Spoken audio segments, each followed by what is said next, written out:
Coucou les amis, j'espère que vous allez bien. Je vous souhaite un très bon dimanche. Voilà, donc aujourd'hui nous allons continuer à parler de mon histoire. Comme je vous avais dit la semaine dernière que monsieur était débouté de sa demande de divorce. Alors donc devant la cour d'appel de Rion, on l'a débouté et il devait s'acquitter d'une pension alimentaire. Mais après cela, j'avais eu encore des graves problèmes. Je ne pouvais plus travailler parce qu'un mois après, la préfecture ne pouvait plus me donner le séjour pour travailler en France, pour rester même. Alors j'étais sans travail, puisque vous savez bien que j'étais bien malade, mais j'étais un peu rétablie pour pouvoir faire quelque chose. Mais manque de peau, je ne pouvais même pas par rapport à ce manque de séjour pour travailler. Même les indemnités de ce travail que j'avais fait avant, je n'ai pas pu récupérer jusqu'à maintenant. Mais ce n'est pas ça le problème. Après cela, je communiquais avec une amie qui s'appelle Jeanne. Je lui explique mon problème en lui disant oui, je ne travaille plus, je n'ai plus rien à faire, donc là où je suis sans travail. Elle a dit mais attends, tu peux travailler au noir. Je dis non, dans ma région tu ne peux pas trouver. On a discuté un peu longtemps avec elle, j'ai discuté avec elle un peu longtemps et elle m'a demandé elle m'a donné le numéro d'un compatriote qui habite à Paris parce qu'elle m'a dit que normalement à Paris, les gens pouvaient exercer sans... On pouvait trouver des petits travails au black. Alors, ce jour-là, elle m'avait donné le numéro d'un de mes compatriotes qui s'appelle Émile. Après elle, j'ai appelé Émile. J'ai dit à Émile que je t'appelle comme ça. Je t'appelle de la part de notre sœur. Alors, il m'a bien reçu au téléphone, j'ai aussi expliqué mes problèmes et ensuite je lui ai dit là où je suis, je ne peux pas travailler, je peux plus rien faire parce que je n'ai plus de séjour pour vivre ici. Alors, elle a dit, Émile m'a répondu, oui, c'est pas un problème, qu'est-ce que tu veux que je fasse pour toi? Moi, je lui ai dit que je voulais travailler à Paris au noir parce qu'on m'a dit que c'est possible. Il a dit oui, c'est vrai.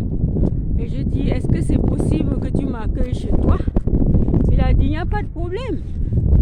Alors donc, me voilà qui me lève et après lui, je passe directement à la gare pour demander combien coûtait le train pour Paris.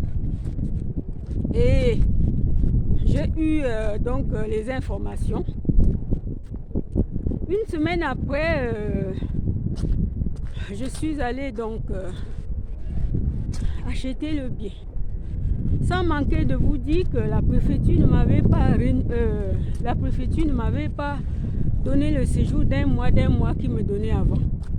Donc dès qu'on a décidé à la cour d'appel de Rion que mon divorce était débouté à mon mari, moi aussi j'étais déboutée de mon séjour, les amis. Donc on pouvait me ramener, on pouvait me rapatrier à n'importe quel moment, alors que j'étais toujours mariée. Et d'un coup, j'ai eu la première paye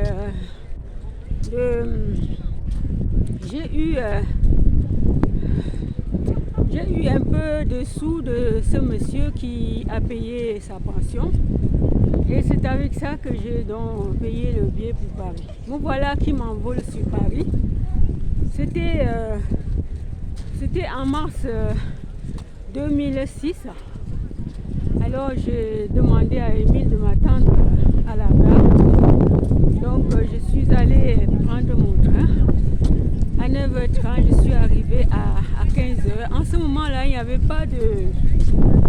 En ce moment-là, il n'existait pas de TGV sur cette ligne. Donc on mettait presque 5 heures parce que c'est au moins 500 ou 800 km de Paris. Alors je suis arrivée et j'ai appelé Émile. Émile est venu me prendre au bord du train. Et du coup, on devait partir chez lui. Nous sommes partis. Vous savez, je suis arrivée à Paris. Paris était pour moi comme un niveau. Je n'avais jamais été à Paris. Et par cette vidéo, je vais aussi dire merci à Émile pour ce qu'il avait fait pour moi ce jour-là. Parce que c'est grâce à lui que je suis atterrie à Paris. Et après, on a pris, pour arriver chez lui à Cormeilles, il fallait qu'on prenne le métro. Après le métro, le bus. Vous savez les amis, les régions provinciales ne sont pas comme l'île de Paris. Hein. Je découvre ce jour-là à Paris qu'il y avait trop de monde, il y avait trop de bus, les bus sont serrés, les escalators je ne voyais pas dans ma province et tout.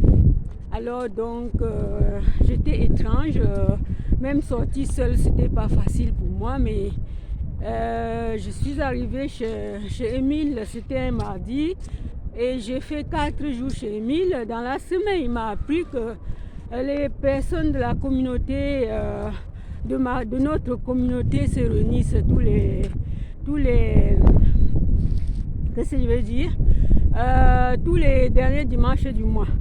Alors j'ai dit, ah donc c'est que je suis bien tombée, puisque le dimanche qui suivait, c'était le dimanche pour cette réunion communautaire.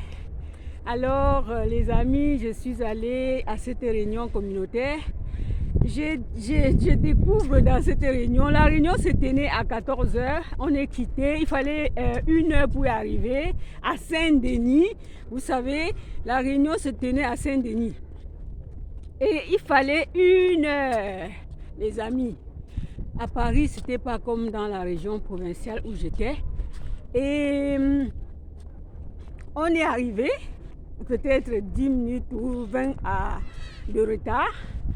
Et là, je découvre des amis que j'ai connus dans mon pays natal. Je découvre même des sœurs, je découvre plein de monde. J'étais contente. J'étais très contente. Alors donc, on a fait cette joyeuse journée. Et après cette joyeuse journée, j'ai eu une sœur Sabine qui me dit, une sœur communauté, qui me dit, ça ne te ferait rien, ça te plairait si tu restes chez moi. Moi j'ai dit, si elle me propose ça, ça veut dire qu'elle a de la place. Ça veut dire qu'elle a de la place où elle peut me loger. Alors je n'ai pas hésité d'accepter. Et c'était une fille moins âgée que moi, mais très intelligente.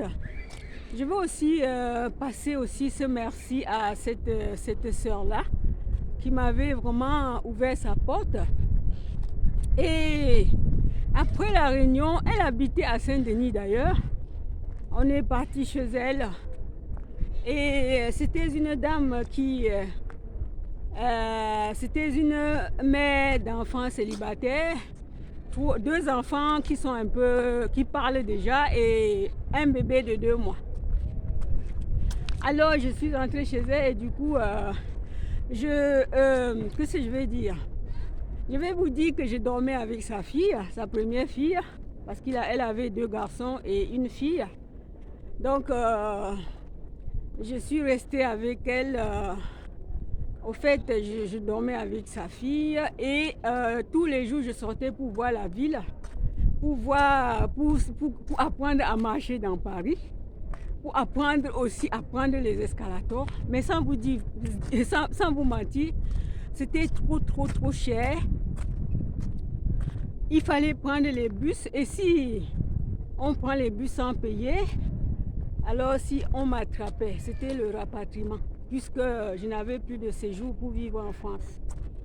Donc 2 jours, il y a ma compatriote, elle me demande mais est-ce que il faut bien payer les bus, hein, parce que si tu ne payes pas les bus, tu risques d'être amené à la frontière. Alors je lui ai dit non, je paye une fois et puis toute la journée je ne paye plus. Elle a dit fais attention. Depuis ce jour-là, je partais, mais je partais plus loin. Mais le problème, c'est qu'elle m'avait donné la carte de Paris, quel que soit où je vais, que je regarde.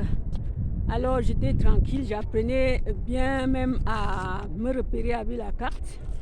Cette carte m'a vraiment bien aidé, ce qui fait que je ne sortais plus pour dire que je m'en vais apprendre. Donc voilà mon atterrissage à Paris, les amis, après tout ce que j'ai vécu dans la région où dans la région où je résidais. Donc me voici qui arrive à Paris et transiter chez Émile et arriver dans une réunion communautaire, une soeur qui se lève et elle se dit on va y aller chez moi. Et je n'ai pas hésité. Voilà mes amis, je vais vous raconter qu'est-ce que j'ai fait à Paris, qu'est-ce que j'ai pu faire. À savoir que je vous avais dit que j'étais malade, mais ça allait mieux. J'avais une faiblesse après le traitement de ma rhumatologue. J'étais un peu faible, mais je me sentais de faire encore quelque chose. Je me sentais que je peux encore servir. Je me sentais encore, j'avais la pêche de faire quelque chose afin de pouvoir avoir les sous pour contacter mes enfants, pour au moins avoir les nouvelles. Sans vous mentir, c'était pas facile pour moi.